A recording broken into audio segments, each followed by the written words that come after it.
ચૈતર વસાવાને નર્મદા જિલ્લામાં પ્રવેશ માટે હાઈકોર્ટે મંજૂરી આપી છે। હાઈકોર્ટે નર્મદા જિલ્લામાં ચૈતર વસાવાને પ્રવેશ પરમિશનનો હુકમ કર્યો છે। ચૈતર વસાવાને પરમિશન મળતા તેમના પરિવાર વચ્ચે પહોંચશે।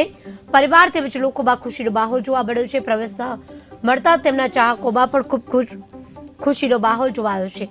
લાખથી વધુ લોકો સાથે ફોર્મ ભરવા ભરૂચ રવાના થશે। મહત્વનું છે કે ઇન્ડિયા ગઠબંધનના ઉમેદવાર છે ચૈતર વસાવા, જેઓ ચૂંટણીનું ફોર્મ ભરશે ભરૂચથી। મહત્વનું છે કે તેઓને પહેલા નર્મદામાં પ્રવેશ પર બંધ હતા અને પ્રવેશ ન આપવા માટે હાઈકોર્ટે હુકમ કર્યો હતો। જોકે હાઈકોર્ટમાં ત્યારબાદ તેમણે અરજી કરી હતી કે તેઓને પ્રવેશ આપવામાં આવે। પ્રચાર તેમનો અધિકાર છે, જેને લઈને હાઈકોર્ટે તેમને મંજૂરી આપી દીધી છે। હવે ચૈતર વસાવા નર્મદામાં પ્રવેશ કરી શકશે। જિલ્લામાં પ્રવેશ માટે હાઈકોર્ટમાં મંજૂરી આપી હતી। હાઈકોર્ટમાં નર્મદા જિલ્લામાં ચૈતર વસાવાને પ્રવેશના પરમિશનનો પ્રારંભ આપતા જ તેમના સમર્થકોમાં ખુશીનો માહોલ છવાયો છે। પરિવારમાં પણ ખુશીની લહેર છવાઈ છે। ચૈતર વસાવા હવે પ્રચાર કરી શકશે નર્મદામાં। મહત્વનું છે કે ભરૂચના ઇન્ડિયા ગઠબંધનના તેઓ ઉમેદવાર છે અને તેઓએ ફોર્મ ભરશે।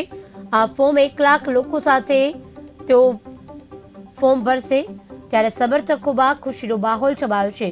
ત્યારે ચૈતર વસાવા ભરૂચ જવા રવાના થયા છે।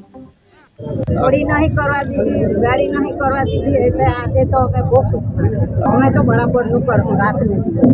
થોડી નહીં કરવા દીધી, ગાડી નહીં કરવા દીધી, એટલે આજે તો અમે બહુ ખુશ છીએ। અમે તો બરાબરનું કરવું રાત ને દિવસ।